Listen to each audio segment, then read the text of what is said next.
So what's up? Good morning. It's been a while.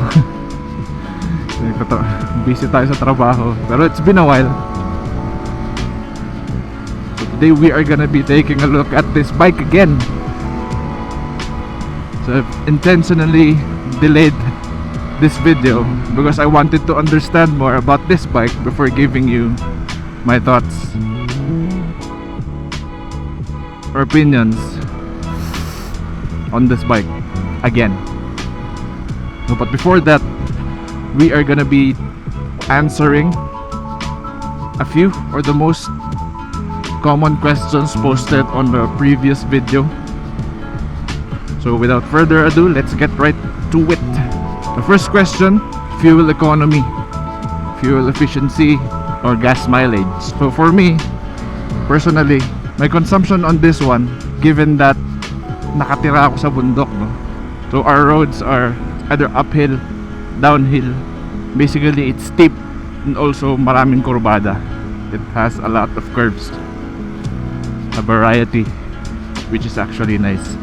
But anyway, given the terrain that I am in and the riding style that I do, I usually get 25 to 30 or 25 to 28, within that range, kilometers per liter. So 25 to 28 kilometers per liter. Definitely, if you live in a different area, kung nakatira kayo sa baba, sa patag, wala masyadong bulubundukin, no steep inclined roads, definitely you will be having a much better fuel mileage than me. So that's my opinion on that, no, and my personal experience. Because you need to understand that fuel efficiency are affected by different factors, one of which is your riding style. Gaano ka ba ka-generous sa gas? Kung puro ka, kung lagi kang ganun, expect mo na mababa yung fuel economy mo or fuel efficiency or mileage mo. Pero kung chill ride lang ang ginagawa mo, kung chill rides lang, well, no, sigurado ako mas matipid yan.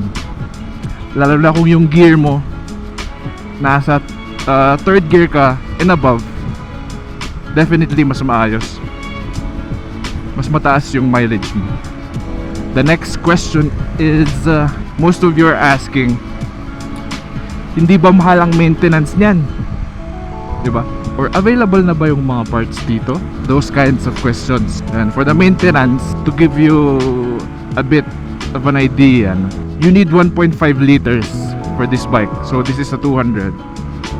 So you need to buy 2 liters of oil, which would cost you 1 liter would cost you around 720 pesos to 785, depending on where you would be buying it. So you'll be needing 2 liters of oil. Number 2 would be, teka, pasok lang tayo dito sa checkpoint. Okay, thank you. So may bibili lang tayo sa 7-Eleven. Thank you.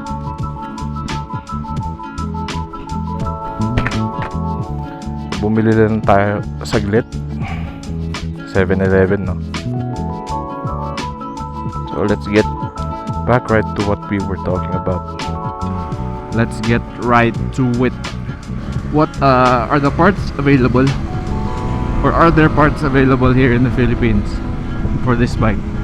I'm not really sure, honestly, kasi wala pa yung opportunity na kinailangan natin kumuha ng parts, stock parts, or magpalit ng parts para sa bike na to, no? What I can say is this bike is already assembled here in the Philippines. More or less, there are definitely parts for this one. If they don't have any stock for those parts, they'll probably be ordering it from the manufacturing plants outside the Philippines. Yun lang ang talagang masasabi ko. Next would be maintenance. So also, a lot of people were asking about how much would maintenance cost for this bike. So to give you a brief idea or an idea of how much you would need to spend on maintenance, so let's lay the digits down. So for this bike, you need 2 liters of oil, because this bike needs 1.5 liters of oil. 1 liter of oil would cost you around 720 pesos. You need an oil filter, which would cost you 250 to 260. Same with the oil, it ranges about 250 to 280 depending where would you be buying the oil. Those two are the most important thing that you would be needing for change oil. So 720 times 2 plus 250, that's it if you're doing it DIY. If you want it to be serviced by the dealership, definitely there will be charges, service charges, supply charges, and so on and so forth. Fortunately, for the first 1,000 kilometers of this bike, service charges are free. So kailangan mo lang talagang bilhin yung oil and the other things that they would be needing to service your bike. Most people are asking about the seat height of the bike. How tall is the bike and is it manageable for their height?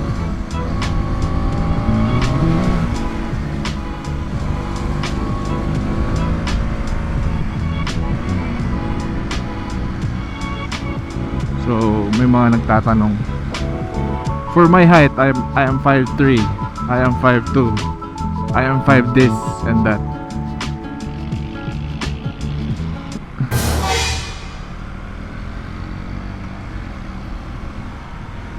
LTO yun, medyo kinabahan ako ng konti. Kasi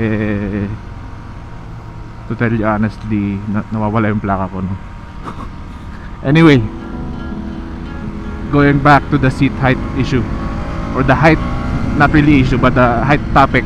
What I can say based on my opinion is I've seen people ride this. One of them was my girlfriend, which was 5'3", and she really had no problems with riding this bike. I think it's safe to say that with people who are 5'3" in height and above,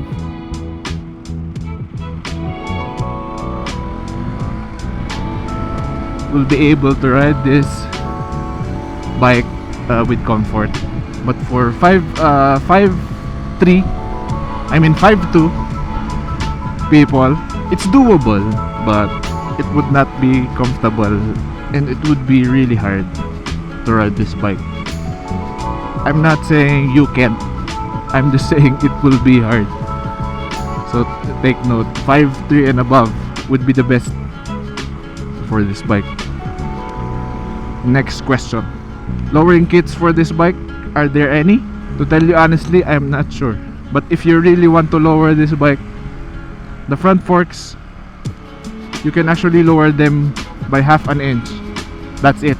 The suspension at the back, you can adjust the preload to make it softer so it can sag lower. In turn, unfortunately, it would affect the performance of the bike, especially handling. So don't do it. I would advise you not to do it. If you really want to get this bike, you just need to practice. 2-week stops, definitely. Okay ka na sa bike na to. You don't need to worry about it.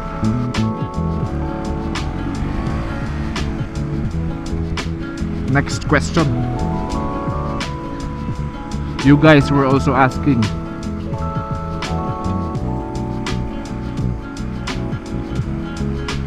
oh my god, may checkpoint.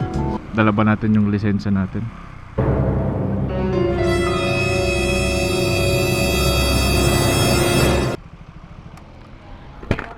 Good morning, sir. Sige, sir.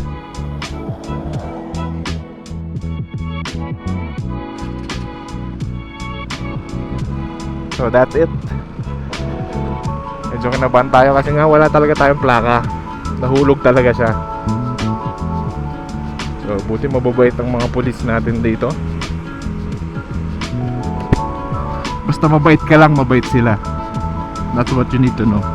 And also, make sure na naka-registered din yung motor mo, no? Properly registered, you have your IDs with you, and surely you will be having no problems whatsoever. Anyway, going back to our Q&A, so let's get right to the next question. Sir,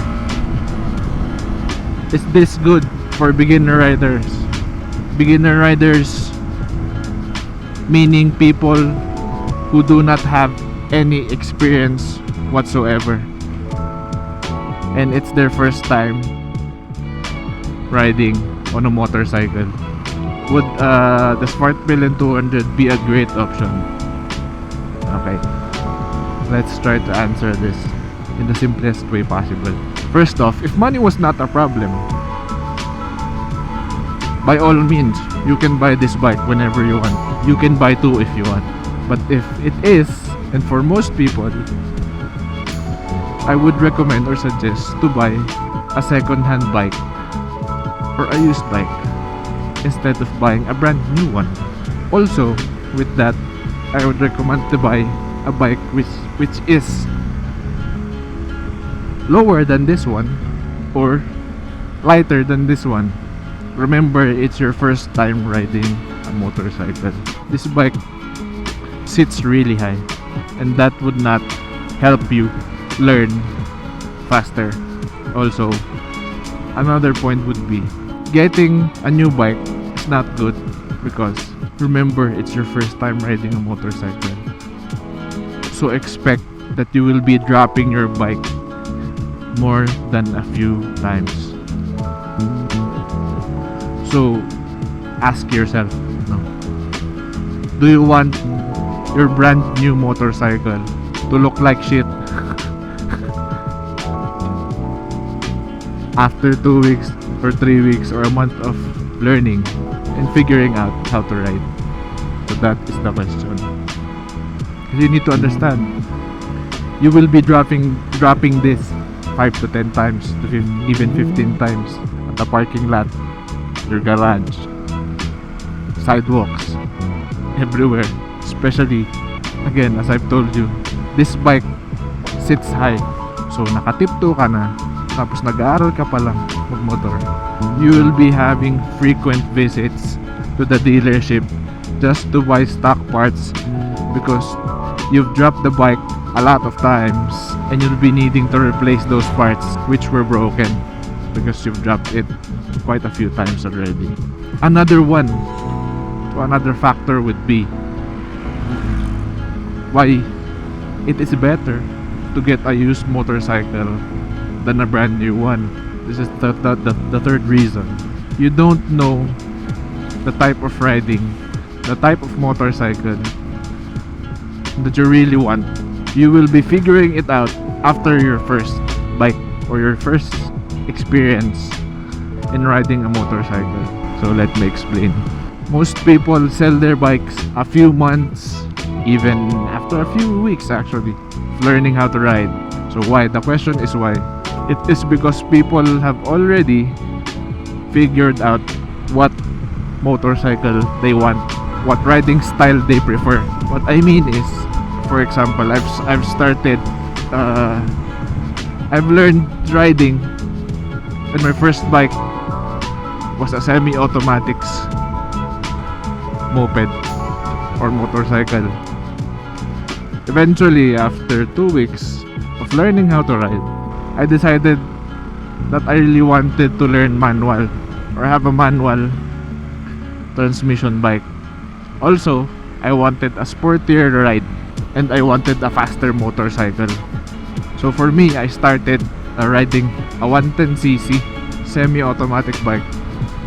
After a few weeks of riding, I've learned that I wanted a different bike.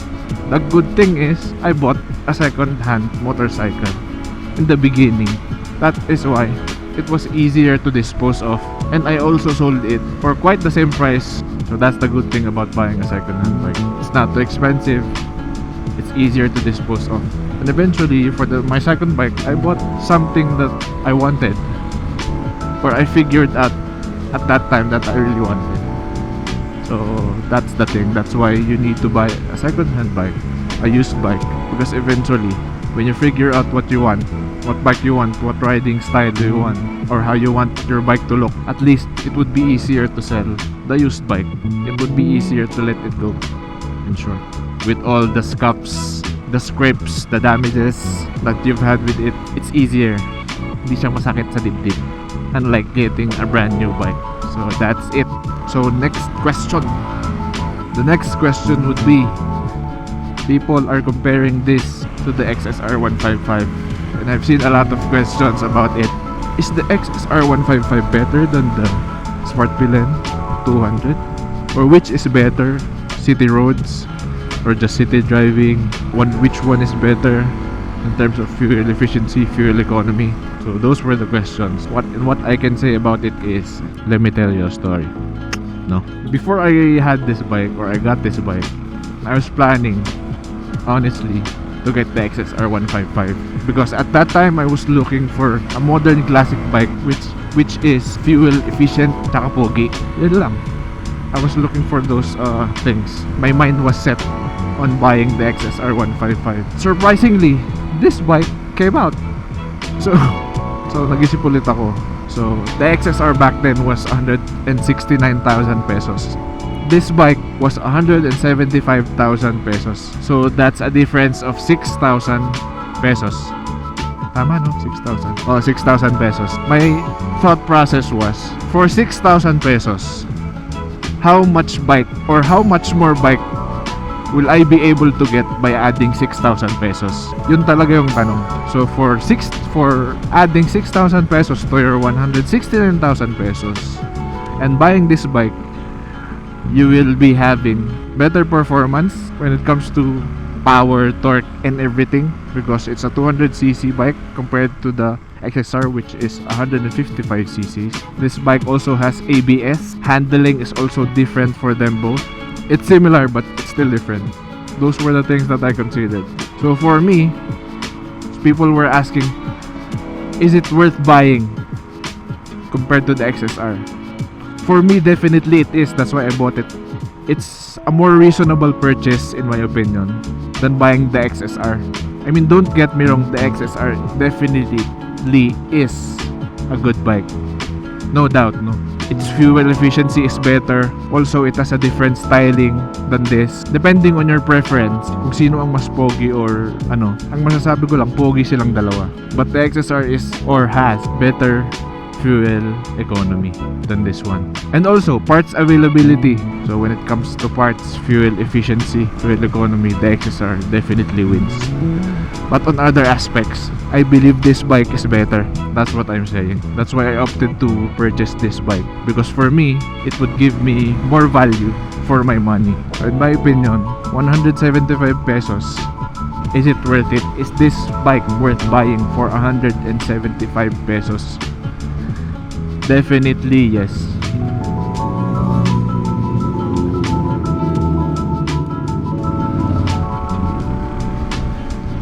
Definitely yes. In my opinion, this bike is bang for the buck for its price. The electronics that it has, the engine performance, the styling, it definitely is a good value for your money if you decide to buy this bike.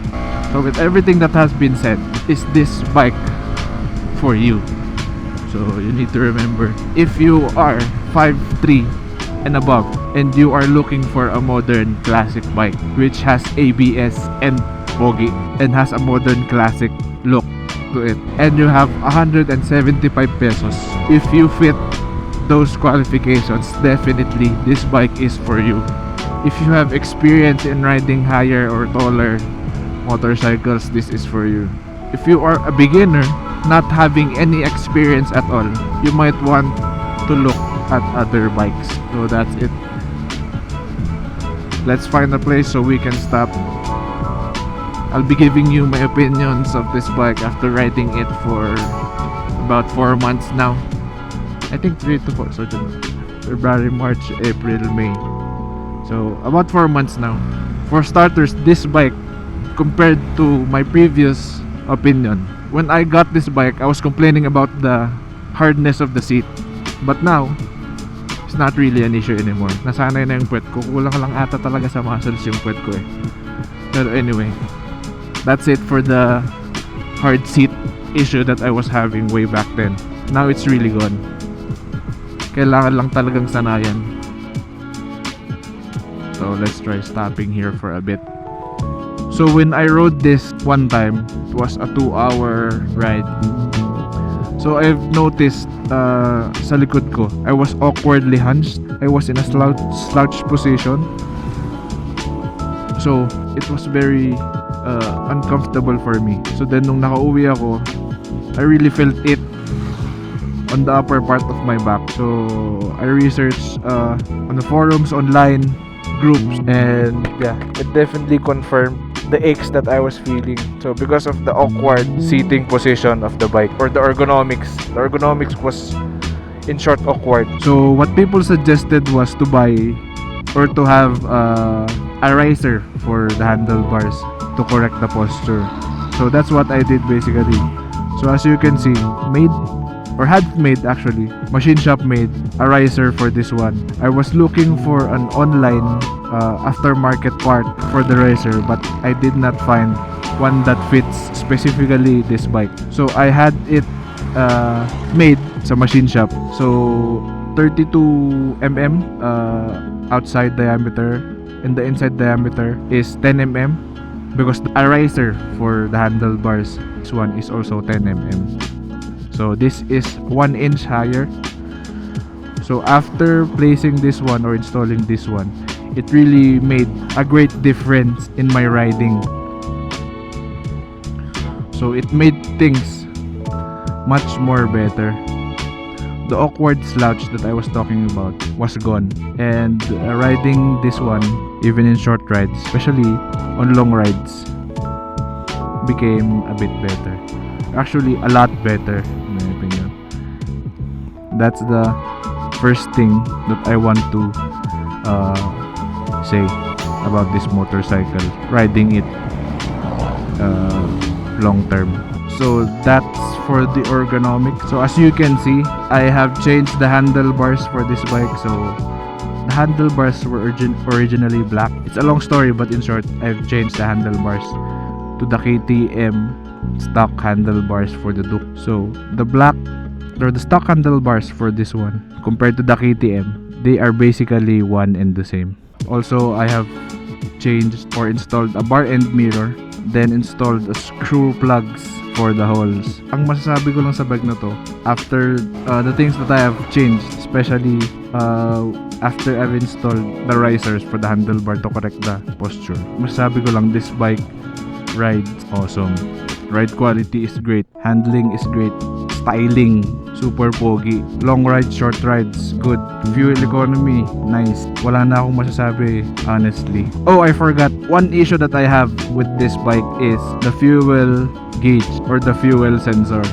The fuel sensor of this bike is inaccurate. The other day, I still had 4 liters or half a tank of gas on this one. But looking at the panel, low fuel yung lumalabas. So it was weird kasi meron pa akong kalahating tanke, pero ang lumalabas na low fuel. At the same time, pag full yung tank ko, hindi niya dinidisplay ng maayos. Yung bars dito hindi napupuno. So that's my only issue na natitira for this bike.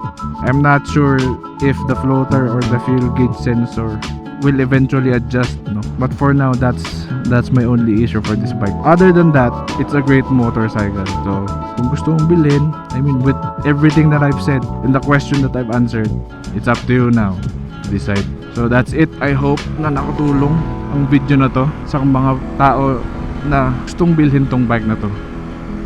I really do. Until next time, so all your questions, comments, suggestions, everything you want to tell me or everything you want to say, just put it down on the comment section below. Make sure na sabihin nyo yung tanong nyo ng maayos. Definitely, alam nyo naman, like my previous video, sasagutin natin lahat ng maayos. So until the next time, so ride safe, stay safe guys.